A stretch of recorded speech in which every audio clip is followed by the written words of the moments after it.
wb professionaltax.gov.in में जाना है आपको। यहाँ जाने के बाद आपको रिटर्न टैब में क्लिक करना है। जब आप रिटर्न टैब में क्लिक करोगे तो आपको यहाँ लिखा हुआ है 2014-15 के बाद आपको न्यू मॉड्यूल क्लिक करना है। तो click the E return new module.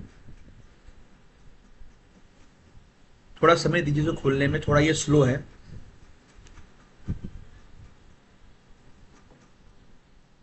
जैसे ये मॉड्यूल खुलता है, पेज खुलता है, जैसे ये पेज खुलता है तो हमसे मांगा जाएगा इनरोलमेंट नंबर और पासवर्ड।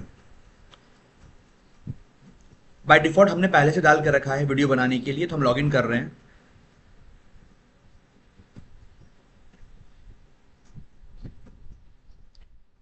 इस कंपनी का हम लोग को नील प्रीटेक्स फाइल करना है, तो हम क्या करेंगे, कंटिन्यू पर क्लिक करेंगे।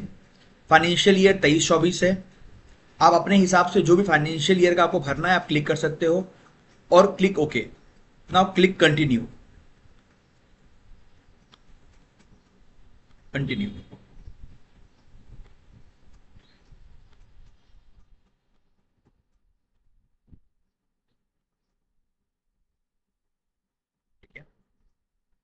जैसे आप लॉगिन करोगे तो आपके पास क्या होगा, सिंस हमें नील फाइलिंग करना है, नील फाइलिंग मतलब हमारे पास यहाँ पर कोई भी इंप्लॉइज नहीं है।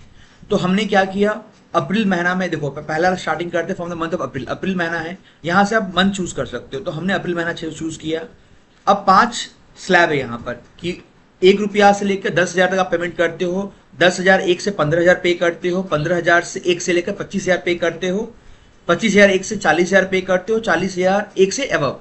ये आपका 3 2 5 5 आपका स्लैब है यहाँ पर। तो हमारे केस में क्या है, हमारे पास इंप्लॉय है ही नहीं, हम उनका फाइलिंग कर रहे हैं।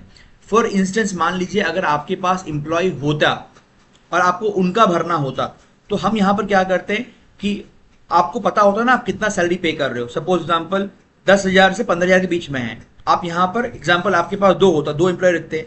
जैसे आप 2 करते तो यहाँ पर आपका आ जाता कितना आपको पी टैक्स पेमेंट करना है पर मंथ में एक एम्प्लॉय का, तो वैसे 220 आ जाता। सपोज आपका एक मंथ में 3 स्लैब में आता है, तो आप यहाँ पहला अप्रैल मंथ चूज करते, जिस स्लैब में आपका आ रहा है वो स्लैब डालते हैं, नंबर ऑफ एम्प्लॉय डालते हैं और टैब मारते हैं। तो इस हिसाब से जितना आपका लाइबिलिटी पर मंथ का पर एम्प्लॉय का आता वो यहाँ दिखता और टोटल में यहाँ दिखता।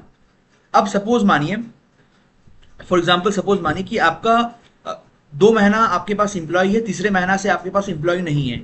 उस केस में क्या करना है, सिंपली ऐसा हमने किया है, जून महीना 1 से 10,000, नंबर ऑफ एम्प्लॉय 0।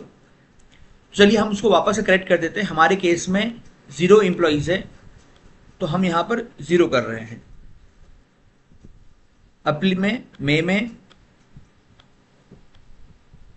0 एम्प्लॉय है। इस तरह हम पूरा डेटा भर दिए हैं। भरने के बाद हम क्या करते हैं, हम लोग जाते हैं continue. Do you want to save, yes.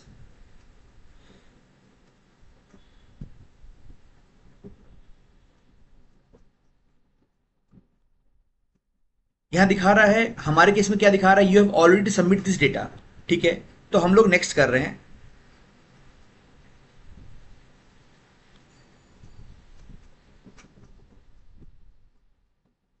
Save करके आगे बढ़े, हम लोग सेव करके आगे बढ़ गए।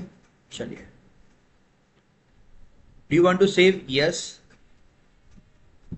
अब क्या है, अरियर टैक्स डिडक्टेड। हमारे केस में क्या है, हमारे केस में कोई अरियर तो है नहीं, तो हम यहाँ टिक मार दिए, arrear tax deduction detail is not available to मी।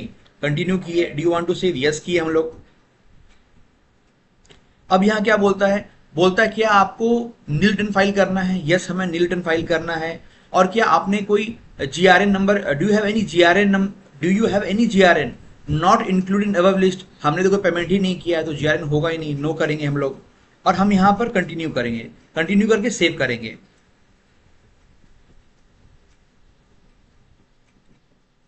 अब यहाँ पर टैब खुलता है कि क्या आप कोई मैन पावर सप्लाई कर रहे हो। हमारे केस में कोई मैन पावर नहीं है, तो हम लिख दिए, टिक मार दिए यहाँ पर, annexure two form 3 part A is not applicable to me. Continue कीजिए, यस किए।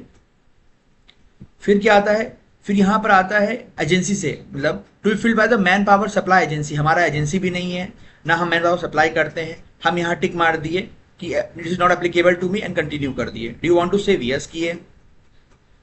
अब लास्ट में क्या करते हैं, यस हम डिक्लेयर करते हैं और हम लोग फाइनली सबमिट करते हैं। जैसे आप सबमिट करते हो तो आपके पास एक पीडीएफ फॉर्मेट में डेटा को रिटर्न का ऑप्शन आ जाता है पीडीएफ में डाउनलोड करने का। आप वहां से पीडीएफ में डाउनलोड करके इसको फाइलिंग कर सकते हैं। Thank you.